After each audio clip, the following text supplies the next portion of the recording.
हाय मित्रांनो, उद्या सकाळ सकाळी डब्याची गडबड होती.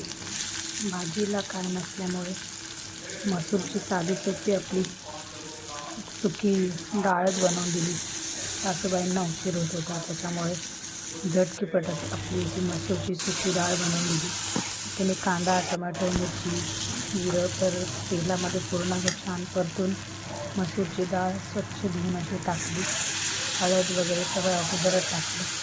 त्याच्यामध्ये अर्धा कपच पाणी टाकायचं, जेणेकरून ती डाळ आहे ना अर्धी कच्ची शिजली पाहिजे. ते वरून मीठ वगैरे घातलं, त्याच्यानंतर थोडी कोथिंबीर टाकली. त्याच्यावर झाकण ठेवायचं, आठवण ठेवू नका. थोडी अर्धी कच्ची ती डाळ ठेवायची, एकदम टेस्टी लागते.